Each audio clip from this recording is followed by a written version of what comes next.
शिक्षक साथियों नमस्कार। एजुकेशन वर्ल्ड विद संजय में आपका स्वागत है। चलिए साथियों, हम जानेंगे पढ़ाई तुम्हार द्वार पोर्टल में जो नए एंट्रीज़ की जानी है उस एंट्री के बारे में आपको बताऊंगा। तो साथियों, एंट्रीज़ जो है स्कूल की गतिविधियों की एंट्री करने के लिए आपको नया टैब उपलब्ध कराया गया है। साथियों, आप लॉगिन कर लें पोर्टल को। जैसे ही लॉगिन करके शिक्षक के कार्य में जाते हैं, साथियों चलिए देखिए, मैं प्रोसेस के थ्रू आपको ले चलता हूँ। मेनू बटन को आपको प्रेस कर लेना है।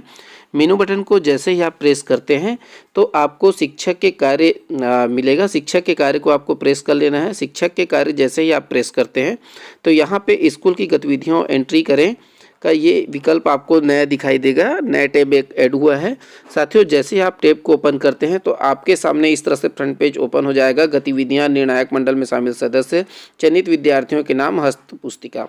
तो आपको गतिविधियों की एंट्री करनी है जो शाला स्तर पे आपके आयोजित हो रही है। तो वो सभी तरह के गतिविधियों के बारे में यहाँ पे अलग अलग स्टेप में दिया गया है, जहाँ पे यस और नो में आपको क्लिक करके आंसर दे देना है। तो देखिए, यहाँ पे जो जो गतिविधियाँ शाला स्तर पे आयोजित हो रही है उसे हाँ मैंने कर दिया है। ये डेमो के तौर पे ये वीडियो आपके सामने मैं ला रहा हूँ। और जैसे ही आप गतिविधियों की एंट्री करते हैं, सबमिट आपको कर लेना। ये फर्स्ट राउंड आपका प्रोसेस कंप्लीट हुआ। सेकेंड राउंड उसी में है, निर्णायक मंडल में शामिल सदस्यों की एंट्री। अब जो भी शाला स्तर पे आपकी गतिविधियां हो रही है उस गतिविधियों को देखने के लिए उसका निर्णायक मंडल जो सदस्य है उनको जोड़ना है। तो आपको यहाँ पे जैसे ही क्लिक करते हैं तो सदस्य जोड़े और डिलीट दोनों तरह के विकल्प मिलेंगे।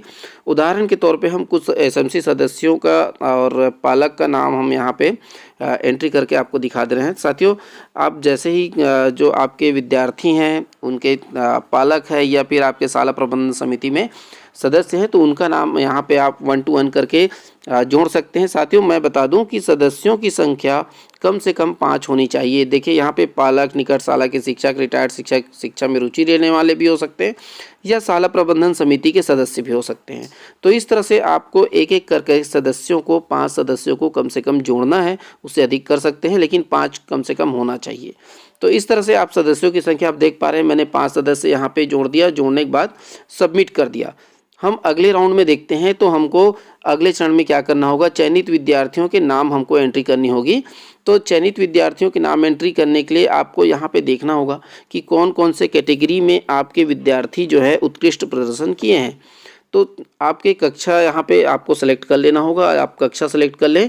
जैसे अभी हम पठन कौशल में एंट्री करने के लिए आगे बढ़ रहे हैं, तो पठन कौशल में जो विद्यार्थी ने अच्छा प्रदर्शन किया है, कक्षा 1 से 5वीं चुकी है, प्राथमिक स्तर का वो लॉगिन हुआ है, तो कक्षा 1 से 5वीं तक के जिस विद्यार्थी ने पठन कौशल पे बहुत अच्छा प्रदर्शन किया, उस विद्यार्थी की एंट्री हम यहाँ पे 1 to 1 कर लेंगे। साथियों, आपको इस प्रक्रिया के दौरान हो सकता है कि निर्णायक मंडल का वेब पेज टैब जो है ओपन हो जाए, तो आपको पुनः चयनित विद्यार्थियों के नाम को सेलेक्ट कर लेना है। और उसके बाद जिस कैटेगरी की आप एंट्री कर रहे हैं, जैसे कि हस्त पुस्तिका लीडर है या फिर गणित है या विज्ञान से जुड़े कुछ उत्कृष्ट प्रदर्शन करने वाले विद्यार्थी हैं जिन्होंने बहुत अच्छा प्रदर्शन किया है, तो ऐसे सभी विद्यार्थियों की एंट्री आप कैटेगरी वाइज इसमें एंट्री कर सकते हैं। मैं एक सूचना देना चाहूँगा साथियों कि यहाँ पे देखिए, आप हो सकता है कि आप जब लॉगिन करें तो बाय डिफ़ॉल्ट सेटिंग स्कूल का नाम आपको दिखाई दे, लेकिन उसके बगल में जो यूज़र आईडी लिखा हुआ है वो आपका यूडाइस जो है आपके ही अपने स्कूल का यूडाइस कोड होगा।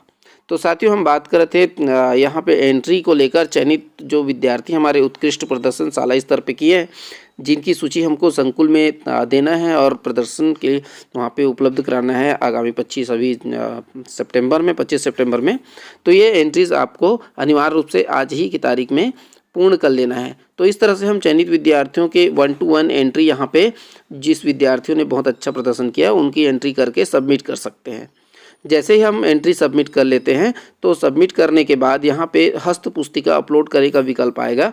जैसे ही क्लिक करेंगे साथियों, यहाँ पे आपको हस्त पुस्तिका अपलोड करने के लिए जेपीजी, पीएनजी, इस तरह के अलग अलग उसमें फॉर्मेट में अपलोड करने के लिए आएगा। तो आप फाइल सेलेक्ट कर लें। जैसे ही आप चूज फाइल में जाएंगे तो यहाँ पे आपके गैलरी से या आपके फाइल मैनेजर से यहाँ पे आपको दिखने लग जाएगा कि जो फॉर्मेट आप यहाँ पे डालना चाह रहे हैं, जो उस बच्चे का जैसे हस्त पुस्तिका है तो उसके फ्रंट कवर पेज आपको यहाँ पे सेलेक्ट कर लेना है और सेलेक्ट करने के बाद आपको सेव कर देना है।